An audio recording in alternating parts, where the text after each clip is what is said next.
আসসালামু আলাইকুম।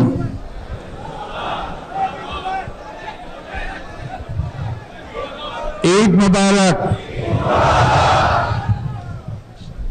আজকে বাংলাদেশের প্রতিটি গ্রামে, প্রতিটি বাজারে, প্রতিটি গঞ্জে, প্রতিটি শহরে ঈদের জামাত অনুষ্ঠিত হচ্ছে। আমরা জাতির পক্ষ থেকে জামাতে যারা যেখানে শরীক হয়েছেন তাদেরকে ঈদ মোবারক জানাচ্ছি।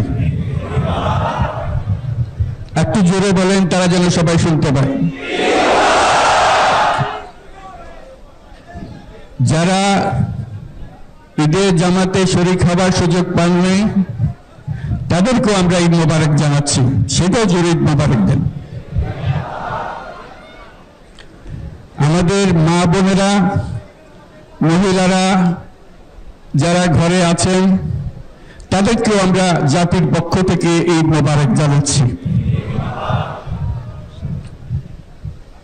আমাদের প্রবাসী শ্রমিকরা যারা বিদেশে আছে, সারা বছর কষ্ট করেছে, আজকে হয়তো ঈদের জামাতে যেতে পারবেন কিংবা যেতে পারবেন না, কিন্তু জাতির পক্ষ থেকে আমরা তাদেরকেও ঈদ মোবারক জানাচ্ছি। যারা বাংলাদেশিরা আছেন পৃথিবীর বিভিন্ন দেশে, জাতির পক্ষ থেকে তাদেরকে আমরা ভুলে যাইনি, তাদেরকেও আমরা ঈদ মোবারক জানাচ্ছি। যারা হাসপাতালে আছে, রোগী, বিভিন্ন কারণে ঈদের জামাতে যেতে পারেন নাই, তাদেরকেও ঈদ মোবারক জানালাম। ঈদ দূরত্ব ঘুচানোর দিন, নৈকট্যের দিন, ভালোবাসার দিন। আজকে সেই দিনটা আমরা যেন গভীর ভালোবাসার সঙ্গে উদযাপন করতে পারি, সেই বাক্য, সেই মেসেজ আমরা যেন সবার কাছে পৌঁছে দিতে পারি। আজকে একটা অটুট ঐক্য গড়ে তোলার দিন, এবং আমরা স্থায়ীভাবে এই ঐক্য গড়ে তুলতে চাই। ঈদের জামাতের এটাই আমাদের কামনা।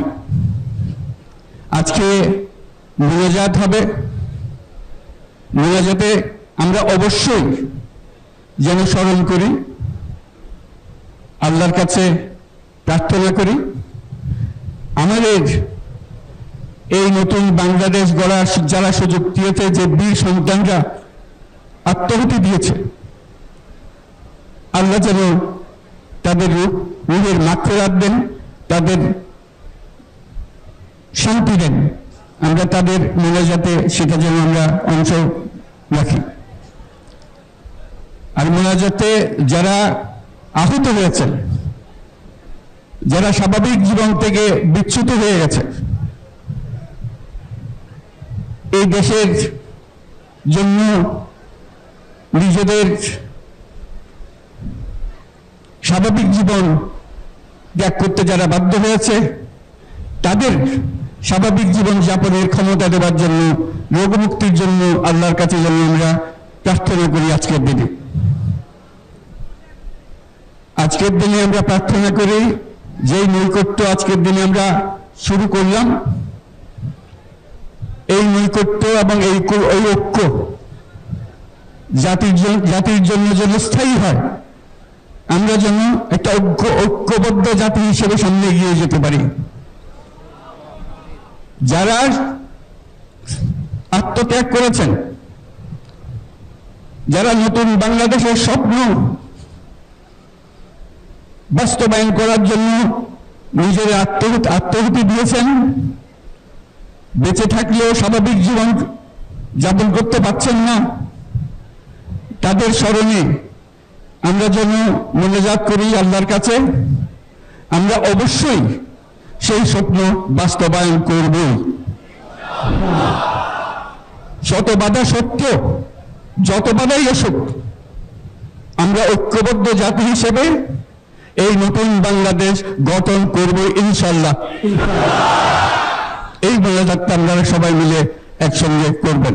ধন্যবাদ সবাইকে। ঈদ মোবারক সবাইকে।